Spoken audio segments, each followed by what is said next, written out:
കുട്ടിക്ക് ഏറ്റവും കൂടുതൽ സപ്പോർട്ട് ചെയ്യേണ്ട കാലഘട്ടം എന്ന് പറയുന്നത് ആദ്യത്തെ 2 years അല്ല ആദ്യത്തെ 5 years ആണ്. നമ്മളെപ്പോഴും വിചാരിക്കും കുട്ടി വലുതായിട്ട് നമുക്ക് ഒരുപാട് പിന്നെ പൈസ അല്ലെങ്കിൽ നമ്മൾ ഒരുപാട് ഫിനാൻഷ്യലി അവർക്ക് വേണ്ടിയിട്ട് സപ്പോർട്ട് ചെയ്ത് കഴിഞ്ഞാൽ നമ്മൾ ചെയ്യുന്നത് ബെസ്റ്റാണ്. അല്ല, ഇനി ഇത്തരത്തിലുള്ള ചാലഞ്ച് ഡയഗ്നോസ് ചെയ്തവരെ അവരുടെ മുന്നോട്ടുള്ള ഇപ്പോൾ കുറച്ച് കഴിഞ്ഞ എഡ്യൂക്കേഷൻ പ്രധാനമാണ്, അവരുടെ സ്കൂളിംഗ് നോക്കേണ്ടി വരും, അങ്ങനെയുള്ള സിറ്റുവേഷനിലൊക്കെ ശ്രദ്ധിക്കേണ്ട കാര്യങ്ങൾ എന്തൊക്കെയാണ്? ഇൻ ജനറൽ ഇപ്പോൾ വേൾഡിൽ ഒരുപാട് ഗവേഷണങ്ങളും പഠനങ്ങളും കുറേ ഓട്ടിസ്റ്റിക് ആയിട്ട് അഡൽട്ട്സും ഉണ്ട്. അപ്പോൾ ഞാൻ എൻ്റെ വെല്ലൂരിലെ ഫെലോഷിപ്പിൻ്റെ സമയത്ത് തന്നെ എനിക്ക് ഈ ഓപ്പർച്യൂണിറ്റീസ് കിട്ടിയിട്ടുണ്ടായിരുന്നു. അഡൽട്ട് ഓട്ടിസം എങ്ങനെയാണ് പ്രസൻറ്റ് ചെയ്യുക, അവരുടെ ചാലഞ്ചസ് എങ്ങനെയാണ്, അഡോളസെൻ്റ് ഓട്ടിസം എങ്ങനെയായിരിക്കും ബിഹേവ് ചെയ്യുന്നത്, അത് പഠിക്കാനും അവരെ കൂടെ നിന്നിട്ട് കാര്യങ്ങൾ മനസ്സിലാക്കാനുള്ള ഓപ്പർച്യൂണിറ്റീസ്. അപ്പോൾ ഓട്ടിസം എന്നുള്ളത് ന്യൂറോ ഡെവലപ്മെൻറ്റൽ ഡിസോർഡറാണ്. അത് ഡയഗ്നോസ് ചെയ്യപ്പെട്ട് ഒരു 30% കുട്ടികൾ കംപ്ലീറ്റ് ആയിട്ട് ഔട്ടാവുന്ന കണ്ടിട്ടുണ്ട് 5 yearsന് താഴെ. എങ്കിൽ പോലും ഒരു മെജോറിറ്റി കുട്ടികൾക്ക് ഇതൊരു ലൈഫ് ലോങ് പ്രോബ്ലം ആയിരിക്കും. ഓരോ ടൈമിലും ഓരോ രീതിയിലുള്ള ചലഞ്ചസ് ആയിരിക്കാം. അപ്പോൾ ഞാൻ നേരത്തെ പറഞ്ഞു, ചെറിയ കുട്ടികൾ സ്പീച്ച് ഡിലേ ആയിട്ട് പ്രസൻറ്റ് ചെയ്യാം. കുറച്ച് വലിയ കുട്ടികൾക്ക് സ്കൂളുകളിൽ പിന്നെ ഐസൊലേറ്റഡ് ആയി പോകുന്നതായിട്ട് നമുക്ക് ഓട്ടിസം പ്രസൻറ്റ് ചെയ്യാം. കുറച്ച് വലിയ ആളുകൾ അഡോളസെൻ്റ് എത്തുമ്പോൾ അവരുടെ പിയർ ഗ്രൂപ്പ് ഒന്ന് ഒറ്റപ്പെടുത്തുന്നതായിട്ട് കണ്ടിട്ടുണ്ട്. ഇനി മാരീഡ് ലൈഫിൽ റിലേഷൻഷിപ്പിലുള്ള പ്രശ്നങ്ങളായിട്ട്. അപ്പോൾ ഓരോ ടൈമിലും ഓരോ ചലഞ്ചസാണ് ഇത്തരത്തിലുള്ള കുട്ടികൾക്കുള്ളത്. അപ്പോൾ പ്രോപ്പറായിട്ട് ഒരു ഡെവലപ്മെൻറ്റൽ പീഡിയാട്രീഷ്യനോ അല്ലെങ്കിൽ ചൈൽഡ് അഡോളസെൻ്റ് സൈക്യാട്രിസ്റ്റിൻ്റെ അടുത്തോ ഉള്ള റെഗുലർ ഫോളോ അപ്പ് ഭയങ്കര ഇമ്പോർട്ടൻ്റ് ആണ്. അപ്പോൾ ചലഞ്ചസ് ഡിഫർ ചെയ്യുന്നതിനനുസരിച്ചിട്ട് അവർക്ക് ഇങ്ങനെ പിന്നെ അവരെ ചലഞ്ചസുകൾ മനസ്സിലാക്കിക്കൊണ്ട് ഫോളോ അപ്പ് ചെയ്യുക എന്നുള്ളത് ഇമ്പോർട്ടൻ്റ് ആണ്. തെറാപ്പി ഞാൻ ഓൾറെഡി പറഞ്ഞു, therapy should be given as parent mediated therapy. അത് പാരൻസിന് കാര്യങ്ങൾ പഠിപ്പിച്ചു കൊടുക്കുക, പാരൻസിന് നമ്മുടെ പ്രൈമറി തെറാപ്പിസ്റ്റാക്കി മാറ്റുക. അവരുടെ റെസ്പോൺസിബിലിറ്റി മാറ്റി നമ്മളിലേക്ക് അല്ലെ തെറാപ്പിസ്റ്റിലേക്ക് ഫോക്കസ് ചെയ്യുമ്പം അത് ഇമ്പോസിബിളാണ്. ഒരു തെറാപ്പി സെൻറ്ററിൽ 1 or 2 hours ആണ് കുട്ടികൾ സ്പെൻഡ് ചെയ്യുന്നത്, maximum 2-3 hours. Rest of the day 21 hours അവർ സ്പെൻഡ് ചെയ്യുന്നത് പാരൻസിൻ്റെ കൂടെയാണ്. അപ്പോൾ തെറാപ്പിസ്റ്റിൻ്റെ റെസ്പോൺസിബിലിറ്റി എന്താണ്? ഈ കുട്ടികൾക്ക് വീട്ടിലെന്താ ചെയ്യേണ്ടത്, അവരുടെ പുറത്ത് അങ്ങാടിയിൽ എന്താ ചെയ്യേണ്ടത്, സ്കൂളിൽ എന്താ ചെയ്യേണ്ടത്, അങ്ങനത്തെ കാര്യങ്ങൾ പാരൻസിന് പഠിപ്പിച്ചു കൊടുക്കുക. പറ്റുമെങ്കിൽ അവരെ ടീച്ചേഴ്സുമായിട്ട് കോൺടാക്ട് ചെയ്യുക എന്നുള്ളത്. അപ്പോൾ പിന്നെ ഞാൻ പറഞ്ഞു, ഒരുപാട് ഗവേഷണങ്ങൾ നടത്തുന്നൊരു മേഖലയാണിതിൽ. പലപ്പോഴും നമ്മൾ ന്യൂറോ ടിപ്പിക്കൽ എന്നുള്ളത് നമ്മൾ നോർമലായിട്ട് നമ്മൾ കാണുന്ന ആളുകളെയും പിന്നെ ഓട്ടിസം ഇതുപോലെ ന്യൂറോ ഡെവലപ്മെൻറ്റ് ഡിസോർഡേഴ്സ് വന്ന ന്യൂറോ ഡൈവേഴ്സ് പോപ്പുലേഷൻ എന്നാണ് ഇൻ ജനറൽ നമ്മൾ വിളിക്കാറ്. വേൾഡ് ഓവർ US അത് ഭയങ്കര ഒരു സംഭവമാക്കിയിട്ടാണ് കാണുന്നത് ന്യൂറോ ഡൈവേഴ്സ് എന്ന് പറഞ്ഞിട്ട്. അപ്പം ന്യൂറോ ഡൈവേഴ്സ് നമ്മൾ വിളിക്കാൻ കാരണം ഇത്തരത്തിലുള്ള ആളുകളെ നമ്മൾ ആക്സെപ്റ്റ് ചെയ്യുക എന്നതാണ്. അവരെ ആക്സെപ്റ്റ് ചെയ്തിട്ട് അത് അവർ സ്ട്രഗിൾ ചെയ്യാണ്, അവർ ബുദ്ധിമുട്ടാണ് നമ്മൾ മനസ്സിലാക്കി അവരെ സപ്പോർട്ട് ചെയ്യുക എന്നുള്ളതാണ് ഭയങ്കരമായിട്ട് ഇമ്പോർട്ടൻ്റ് ഉള്ളത്. അതുകൊണ്ട് തന്നെ നമുക്ക് സ്കൂളുകൾ എടുക്കുകയാണെങ്കിൽ inclusive education is very important. അതായത് ഈ ന്യൂറോ ടിപ്പിക്കൽ നമ്മളെപ്പോലെ വേറെ പ്രശ്നങ്ങളൊന്നും ഇല്ലാത്ത കുട്ടികൾ, അതായത് അല്ലെങ്കിൽ പിന്നെ പ്രശ്നങ്ങളുള്ളൊരു വിഭാഗം, അതായത് ഈ ഓട്ടിസം ആവാം, ADHD ആവാം, ലേണിംഗ് ഡിസോർഡർ ആവാം, ഇൻ്റലക്ച്വൽ പ്രോബ്ലംസ്. അപ്പോൾ അവരെ നമ്മൾ ന്യൂറോ ഡൈവേഴ്സ് ഇത്തരത്തിൽ പ്രയാസപ്പെടുന്ന കുട്ടികളെയും കൂടി ഇൻക്ലൂഡ് ചെയ്തിട്ടുള്ളൊരു എഡ്യൂക്കേഷൻ. അതായത് അവരൊരു സ്പെഷ്യൽ സ്കൂളിലേക്ക് തള്ളിവിടേണ്ട കുട്ടികളല്ല, അവർ നോർമൽ തെറാപ്പി നമ്മൾ പാരാമീഡിയേറ്റഡ് ചെയ്യുന്ന പോലെ തന്നെ അവർക്കൊരു നോർമൽ സ്കൂളിങ് കൂടെ വളരെ ഇമ്പോർട്ടൻ്റാണ്. ഞാൻ എല്ലാ പാരൻസിനും ഇൻ ജനറൽ അഡ്വൈസ് ചെയ്യുന്നൊരു കാര്യമുണ്ട്.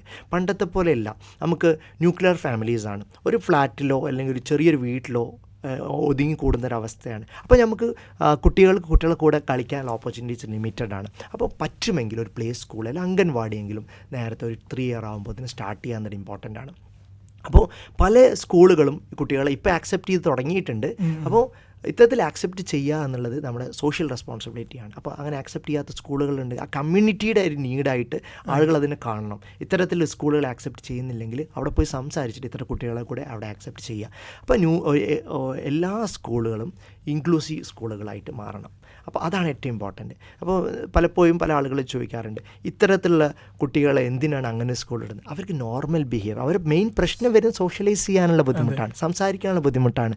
അവർക്ക് എങ്ങനെയാണ് കമ്മ്യൂണിക്കേറ്റ്, അവർ നോർമലായിട്ടുള്ള കുട്ടികളുടെ കൂടെ നിൽക്കുമ്പോഴല്ലേ അവർ പഠിക്കാൻ പറ്റുള്ളൂ. അപ്പോൾ അവർക്ക് അതിനുള്ള ഓപ്പർച്യൂണിറ്റീസ് കൊടുക്കുക എന്നതാണ് സ്പെഷ്യൽ നീഡ് സ്കൂളുകൾ അവരുടെ അവസ്ഥ കൂടുതൽ വിഷമിപ്പിക്കും. അതെ, അതായത് പിന്നെ സിവിയർ ആയിട്ട് ഓട്ടിസം അതുപോലെ സിവിയർ പ്രൊഫൗണ്ട് ഇൻ്റലക്ച്വൽ ഡിസബിലിറ്റി കുട്ടികൾക്ക് നമ്മൾ സ്പെഷ്യൽ സ്കൂളുകൾ അഡ്വൈസ് ചെയ്യാറുണ്ട്. അത് അവരുടെ ഇൻഡിവിജ്വൽ അറ്റൻഷൻ കൊടുക്കണം എന്നുള്ളത്. അവർ മോട്ടോർ ഡിസബിലിറ്റി ഉണ്ട്, പിന്നെ ടോട്ടലി തീരെ കണക്ട് ചെയ്യാൻ പറ്റുന്നില്ല സ്കൂളുകൾ. എങ്കിൽ പോലും ഇൻക്ലൂസീവ് സ്കൂളിൽ അവർക്കൊരു റിസോഴ്സ് റൂം സെറ്റ് ചെയ്യാനാണ് നമ്മൾ പലപ്പോഴും പറയാറ്. അവർക്ക് ഓപ്പർച്യൂണിറ്റി വേണം. അപ്പം എൻ്റെ അടുത്ത് വരുന്ന ഒരു 99% കുട്ടികളെയും ഞാൻ നോർമൽ സ്കൂളിൽ റെഗുലർ സ്കൂളിൽ ജോയിൻ ചെയ്യിപ്പിക്കാൻ വേണ്ടിയിട്ടാണ് പറയാറ്. അപ്പോൾ നമ്മൾ അവരെ ആക്സെപ്റ്റ് ചെയ്യുക, അവർക്ക് വേണ്ട ഏർലി ഇൻ്റർവെൻഷൻ കൊടുക്കുക, പാരൻറ്റ് മീഡിയേറ്റഡ് ആയിട്ടുള്ള തെറാപ്പീസ് കൊടുക്കുക, അതുപോലെ ഇൻക്ലൂസീവ് എഡ്യൂക്കേഷൻ നേരത്തെ സ്റ്റാർട്ട് ചെയ്യുക, സ്കൂളിൽ അവരുടെ അനുഭവിക്കുന്ന ചാലഞ്ചസിന് അവരെ സപ്പോർട്ട് ചെയ്യുക. ഇതൊക്കെയാണ് അവരെ സപ്പോർട്ട് ചെയ്യാനുള്ള നമുക്ക് ചെയ്യാൻ പറ്റുന്ന കാര്യം. ഈ സ്കൂളുകൾക്ക് പുറമെ ഇൻ ജനറൽ സൊസൈറ്റി ഇന്നത്തെ ഇതുപോലുള്ള കുട്ടികളുടെ ഡെവലപ്മെൻ്റൽ ഇഷ്യൂസിനെ കുറിച്ച് എത്രത്തോളം അവെയറാണ്, അതല്ലെങ്കിൽ നമ്മുടെയൊക്കെ നാട്ടിൽ നോർമലി ഇത് എത്രത്തോളം ഇങ്ങനെയുള്ള കുട്ടികൾക്ക് ഫ്രണ്ട്ലിയാണ് നമ്മുടെ ഒരു അറ്റ്മോസ്ഫിയർ എന്നുള്ളത്? അത് പിന്നെ സ്റ്റഡീസ് ഒന്നും വെച്ച് എനിക്ക് പറയാൻ പറ്റില്ല. നമ്മുടെ പൊതുവെ നാട്ടിൽ കണ്ടുന്നൊരവസ്ഥ ഇൻ ജനറൽ നമുക്ക് ഒരു കാര്യം ഉണ്ടാകുന്നതിനേക്കാൾ നമ്മൾ ക്യൂരിയസ് ആണ്. We are always curious to know about what happening to other people. അവർക്ക് എന്ത് സംഭവിക്കുന്നു, അപ്പോൾ ആ കുട്ടി എന്താ നടക്കുന്നില്ലേ, ആ കുട്ടി എന്താ മറ്റുള്ളൊരു കുട്ടി പോലെ സംസാരിക്കുന്നില്ലേ, ആ ഒരു ക്യൂരിയോസിറ്റി ഈസ് ഗുഡ്. ഒരു സർട്ടൺ എക്സ്റ്റെൻറ്റ് ആ പാരൻറ്റിന് അവയർനെസ് കൊടുക്കാൻ എന്നുള്ള രീതിയിൽ വേണമെങ്കിൽ പാരൻറ്റിനോട് സംസാരിക്കുക, ക്ലോസ് ആയിട്ടുള്ള ആൾക്കാരും. അല്ലാണ്ട് എവിടെ പോകുമ്പോഴും അവരെങ്ങനെ തുറിച്ചു നോക്കുക, അതേപോലെ ഒരു പിന്നെ അവർ ഇത്ര ഓട്ടിസമുള്ള കുട്ടികളിൽ അവർക്ക് സറൗണ്ടിങ് മനസ്സിലാവാതെ അവർ ബിഹേവ് ചെയ്തെന്നവരാണ്. അപ്പോൾ അവർ മുമ്പിൽ പിന്നെ പാരൻസിനോട് പറയാൻ നിൻ്റെ കുട്ടി എന്താ എങ്ങനെ ബിഹേവ് ചെയ്യുന്നത്, അങ്ങനെ കുറേ കുത്തുവാക്കുകൾ വേദനിപ്പിക്കുന്ന രീതിയിൽ സംസാരിക്കുക. അതൊക്കെ ഈ പാരൻറ്റിനെ സംബന്ധിച്ചിടത്തോളം അവരുടെ എല്ലാ എനർജിയും ഡൗൺ ചെയ്യാണ്. As a social human being എന്നുള്ള രീതി നമ്മൾ primary responsibility we should accept them. They are neurodiverse population. അത് അവർക്ക് കുറച്ച് പ്രയാസങ്ങളുണ്ട്. They are struggling inside.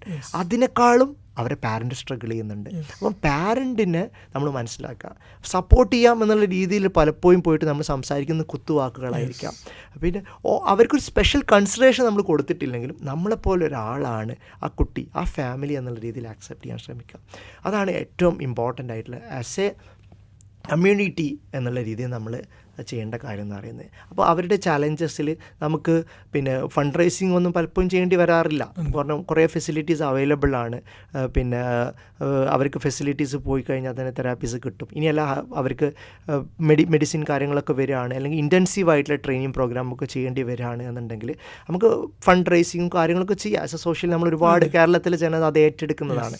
ഏതൊരു കുട്ടികളുടെ വിഷയമൊക്കെ വന്നു കഴിഞ്ഞാൽ ലുക്കീമിയ അല്ലെങ്കിൽ ഏത് റയർ SMA-ലൊക്കെ നമ്മൾ കണ്ട് കോടികൾ റെഡിയാണ്. അതിനേക്കാളും ഇമ്പോർട്ടൻ്റ് ആണ് നമ്മൾ ഇത്തരത്തിലുള്ള ചാലഞ്ചസ് ഉള്ള കുട്ടികളെ ആക്സെപ്റ്റ് ചെയ്യുക. ഇതൊരു സോഷ്യൽ പ്രോബ്ലമായിട്ട് നമ്മൾ കാണാൻ ശ്രമിക്കുക, rather than finding it is a problem of that family or a parent. പിന്നെ പാരൻറ്റിനെ ബ്ലെയിം ചെയ്യാണ്ടിരിക്കുക. അത് ഈവൻ സോഷ്യലി അല്ല, വീടിൻ്റെ ഉള്ളവർക്ക് അപ്ലിക്കബിളാണ്. നമ്മുടെ പ്രായ ആളുകൾ നീ നോക്കാത്തതുകൊണ്ടാണ്, നീ മൊബൈൽ കൊടുത്തോണ്ടാണ്, അല്ലെ നീ ശ്രദ്ധിക്കാത്തതുകൊണ്ടാണ് ഈ കുട്ടികൾ. അത് 100% ഒരു കുട്ടിക്ക് ഓട്ടിസം ഉണ്ടാവാൻ ഒരു ഡിവൈസ് കാരണം വന്നെന്നോ അല്ലെങ്കിൽ ശ്രദ്ധിക്കാത്തത് കാരണം വന്നെന്ന് നമുക്ക് പറയാൻ പറ്റില്ല. അപ്പോൾ ആ കുട്ടിക്ക് ഒരു ഇന്നർ ജനറ്റിക്കോ അല്ലെങ്കിൽ എപ്പിജനറ്റിക്കോ ആയിട്ട് ഉണ്ട്. അതിൻ്റെ കൂടെ ഇതെല്ലാം ടോപ്പ് ചെയ്തിട്ട് ട്രിഗർ ആയിട്ട് വർക്ക് ചെയ്തിട്ട് അത് ഉണ്ടാവാം. പക്ഷേ ഇത് വന്നതുകൊണ്ട് അത് വന്നു എന്ന് പറയാൻ പറ്റത്തില്ല. അപ്പോൾ നമ്മൾ പാരൻസിനെ ബ്ലെയിം ചെയ്യാണ്ടിരിക്കുക എന്നുള്ളതും നമ്മൾ ഭയങ്കര ഇമ്പോർട്ടൻ്റ് ആണ്. അവരെ സപ്പോർട്ട് ചെയ്യുക. അതുപോലെ ഇത്തരത്തിൽ ചലഞ്ചസ് ഉള്ള കുട്ടികൾക്ക് പിന്നെ പല പ്രശ്നങ്ങളും ഉണ്ടാവും. ഫിനാൻഷ്യൽ പ്രോബ്ലം ഉണ്ടാകുമ്പോൾ ഫിനാൻഷ്യലി അവരെ സപ്പോർട്ട് ചെയ്യാം. ഇനിയിപ്പം neuro development disorder, motor problems ഉള്ള ആളുകൾക്ക് അത് ഗവൺമെൻറ് തന്നെ ഒരുപാട് കാര്യങ്ങൾ ചെയ്യുന്നുണ്ട്. ഇൻഷുറൻസ് സ്കീമുകളുണ്ട്. ഓക്കെ, അതുപോലെ ഗവൺമെൻറ് തന്നെ ഒരുപാട് പിന്നെ സൗകര്യങ്ങൾ ചെയ്യുന്നുണ്ട്. അപ്പോൾ നമ്മുടെ നാട്ടിലൊക്കെ ഉള്ള പല ആളുകളും ഇത്തരത്തിൽ UDID കാർഡ് പോലുള്ള ഡിസബിലിറ്റി ഉള്ള കുട്ടികൾക്ക് മാത്രമായിട്ടുള്ള കാർഡാണ്. അപ്പോൾ ഇത്തരത്തിലുള്ള കാര്യങ്ങൾ നമ്മുടെ അറിവിലുണ്ടെങ്കിൽ ഇത്തരത്തിലുള്ള പാരൻസിന് എത്തിച്ചു കൊടുക്കുക. അപ്പോൾ അവർക്ക് ഒരുപാട് ഗവൺമെൻറ് ഫണ്ടും അതുപോലെ കുറേ അലവൻസും കാര്യങ്ങളൊക്കെ കിട്ടുന്നുണ്ട്. അപ്പോൾ നമുക്ക് അറിയുന്ന കാര്യങ്ങളും അവർക്ക് എത്തിച്ചു കൊടുക്കുക.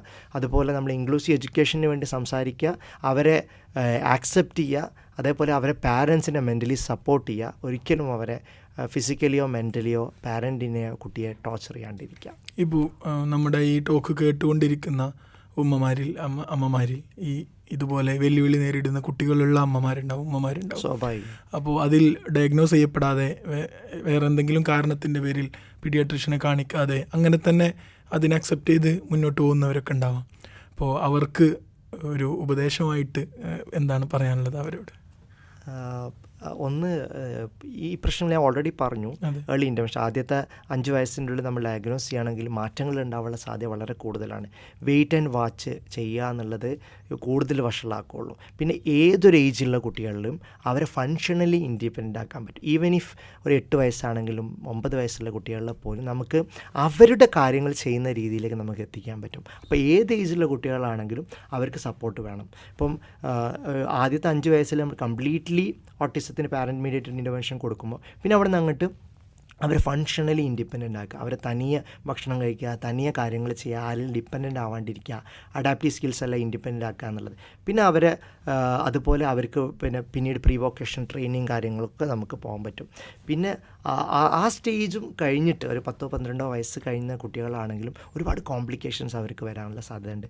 ഈ ഓട്ടിസം അതുപോലെ ന്യൂറോ ഡെവലപ്മെൻറ്റൽ ഡിസോർഡേഴ്സും പ്രശ്നങ്ങളുള്ള കുട്ടികൾക്ക് സൈക്കാട്രിക് ആയിട്ടുള്ള പ്രോബ്ലംസ് വളരെ കൂടുതലായിട്ട് കണ്ടുവരുന്നത്. അപ്പോൾ അവർ മാൻഡേറ്ററി ആയിട്ട് ഡോക്ടറെ നിർബന്ധമായിട്ടും ഡെവലപ്മെൻറ്റ് പീഡിയാട്രിഷ്യൻ അല്ലെങ്കിൽ ചൈൽഡ് ഡെവലപ്മെൻറ്റ് സൈക്കാട്രിസ്റ്റിനെ കണ്ടിട്ട് ഇത്തരത്തിലുള്ള പ്രശ്നങ്ങൾ അഭിമുഖീകരിക്കാൻ നല്ല ഇമ്പോർട്ടൻ്റ് ആണ്. പിന്നെ കൂടാതെ അവർക്ക് റെഗുലറായിട്ട് ഒരു പീഡിയാട്രിഷ്യൻ എല്ലാവർക്കും ഉണ്ടാകുമ്പോൾ സാധ്യതയുണ്ട്, അവരുമായിട്ട് റെഗുലറായിട്ട് ഫോളോ അപ്പ് ചെയ്യുക എന്നുള്ളതും വളരെ ഇമ്പോർട്ടൻ്റ് ആണ്.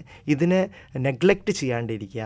നമ്മൾ കുട്ടികൾക്ക് ഭക്ഷണം കൊടുക്കുന്നു, നമ്മൾ കുട്ടികൾക്ക് എല്ലാ ഫെസിലിറ്റീസും കൊടുക്കുന്നു, പക്ഷേ ഇതുപോലെ ചലഞ്ചസ് വരുമ്പോൾ അതിനെ നെഗ്ലക്റ്റ് ചെയ്യുക എന്നുള്ളത് ആസ് എ പാരൻറ്റ് എന്നുള്ളത് ശരിയാവാത്തൊരു കാര്യം തന്നെയാണ്. പാരൻസിന് റെഫർ ചെയ്യാൻ പറ്റുന്ന മറ്റെന്തെങ്കിലും റിസോഴ്സുകൾ നിലവിൽ അവൈലബിൾ ഉണ്ടോ? റിസോഴ്സുകൾ എന്ന് പറയുന്നത് ഞാൻ ഓൾറെഡി പറഞ്ഞു, ഡെവലപ്മെൻറ്റൽ സ്ക്രീനിങ് കാര്യങ്ങൾ നമുക്ക് എളുപ്പത്തിൽ ചെയ്യാൻ പറ്റും. പക്ഷേ പാരൻറ്റ് അതിൻ്റെ എത്രത്തോളം അവർക്ക് ഇൻസൈറ്റ് ഉണ്ട്, എഡ്യൂക്കേറ്റഡ് ആണെന്നനുസരിച്ചാണ്. നോർമൽ ഡെവലപ്മെൻറ്റ് ഞാൻ പറഞ്ഞ CDC മൈൽ സ്റ്റോൺ ട്രാക്കർ എന്ന് പറയുന്ന ആപ്ലിക്കേഷൻ അവൈലബിൾ ആണ്. അത് വെച്ച് കഴിഞ്ഞാൽ നമുക്ക് ഈസിലി മനസ്സിലാക്കാൻ പറ്റും. എല്ലാവർക്കും അത് ഇംഗ്ലീഷ് മനസ്സിലായിക്കൊള്ളണമെന്നില്ല. മലയാളത്തിലുള്ള റിസോഴ്സസ് കുറച്ച് കുറവാണ്. MChat പോലും ഇംഗ്ലീഷിലാണ് ഇപ്പോൾ അവൈലബിൾ ഉള്ളൂ, ഹിന്ദി മറ്റ് തമിഴിലൊക്കെ അവൈലബിൾ ആണ്. അപ്പം പീഡിയാട്രിഷ്യനെ വിസിറ്റ് ചെയ്യുക എന്നുള്ളതായിരിക്കും എനിക്ക് പറയാനുള്ളൊരു കാര്യം. പിന്നെ വെല്ലൂർ CMC വെല്ലൂരിൽ നമ്മൾ പാരൻറ്റ് മീഡിയേറ്റഡ് ഇൻ്റർവെൻഷൻസ് ആണ് കൊടുക്കാറ്. അതുപോലെ പാരൻറ്റ് മീഡിയേറ്റഡ് ഇൻ്റർവെൻഷൻസ് കൊടുക്കുന്ന സ്ഥലങ്ങളിലേക്ക് അപ്രോച്ച് ചെയ്യുന്നതും നല്ലതായിരിക്കും. കാര്യങ്ങൾ ആസ് എ പാരൻ എന്നുള്ള രീതിയിൽ നമ്മൾ പഠിച്ചെടുക്കുക, മനസ്സിലാക്കുക, അത് റെഗുലറായിട്ട് ഫോളോ ചെയ്യുക. പിന്നെ ഞാനും വെല്ലൂരിൽ നിന്ന് വന്ന് മലബാർ ഏരിയയിലെ ഒരു വെല്ലൂരിൽ എങ്ങനെ നമുക്ക് എന്ത് ചെയ്തു പാരൻറ്റ് മീഡിയേറ്റഡ് ഇൻ്റർവെൻഷൻസും അതുപോലെ അവിടുന്ന് പഠിച്ച പല കാര്യങ്ങൾ ഇംപ്ലിമെൻറ്റ് ചെയ്യുക എന്നുള്ള ഉദ്ദേശത്തോടു കൂടിയാണ് ഞാൻ എൻ്റേതായ ഒരു ചൈൽഡ് ഡെവലപ്മെൻറ്റ് സെൻറ്റർ സ്റ്റാർട്ട് ചെയ്യുന്നത്. ഡോക്ടർ ഷാഫീസ് ചൈൽഡ് ഡെവലപ്മെൻറ്റ് സെൻറ്റർ കോഴിക്കോടാണ്, ചേവായൂരാണ്. അപ്പോൾ ഇത്തരത്തിൽ വരുന്ന കുട്ടികളെ എല്ലാ അർത്ഥത്തിലും സപ്പോർട്ട് ചെയ്യുക എന്നുള്ള ലക്ഷ്യത്തോടെയാണ് ഞാനും ഈ ഒരു സംരംഭം തുടങ്ങുന്നത്. ജസ്റ്റ് സ്റ്റാർട്ട് ചെയ്യുന്നേ ഉള്ളൂ. അപ്പോൾ അതിൻ്റെ വർക്കും കാര്യങ്ങളും നടന്നുകൊണ്ടിരിക്കുകയാണ്. ഒക്ടോബറിൽ നമ്മൾ ലോഞ്ച് ചെയ്യുന്നുണ്ട്. അപ്പോൾ അതുപോലെ എൻ്റെ അടുത്ത് വരുന്ന കുട്ടികളെ അവരുടെ നമുക്ക് അവരെ ഇവാലുവേറ്റ് ചെയ്യാൻ പറ്റും. പിന്നെ അവർക്ക് പറ്റുന്ന ഫെസിലിറ്റീസ് എങ്ങനെയാണെന്നുള്ളത് നമുക്ക് പറഞ്ഞു കൊടുക്കാൻ പറ്റും. സ്വാഭാവികമായിട്ടും അതോടുകൂടി നമുക്ക് നമ്മുടെ നാട്ടിൽ നിലനിൽക്കുന്ന ഒരവസ്ഥയെക്കുറിച്ച് ഏകദേശ ചിത്രം കൂടി കിട്ടുമെന്ന് പ്രതീക്ഷിക്കാം. തീർച്ചയായും. ഏതായാലും വളരെ നന്ദി. ഒരുപാട് ഉപകാരപ്രദമായ അറിവുകളാണ് പങ്കുവച്ചത്. ഒരുപാട് നമ്മുടെ പ്രേക്ഷകരുണ്ട്, കുട്ടികളെക്കുറിച്ചും കുട്ടികളുടെ ആരോഗ്യത്തെക്കുറിച്ചും അവരുടെ ഡെവലപ്മെൻറ്റ് സ്റ്റേജിനെ കുറിച്ചൊക്കെയുള്ള എല്ലാവരും ഇന്ന് യൂട്യൂബൊക്കെ അവൈലബിൾ ആയതുകൊണ്ട് വിവരങ്ങൾ കിട്ടുന്നവരാണ്. പക്ഷേ ഇത്ര ഡീറ്റെയിൽ ആയിട്ട് ഒരു ഏരിയ ഫോക്കസ് ചെയ്തുകൊണ്ട് മാത്രം ഒരുപാട് അറിവുകൾ സാറ് ഷെയർ ചെയ്തു. വളരെയധികം നന്ദി. നമുക്ക് ഈ സംസാരം തുടരണം. Thank you.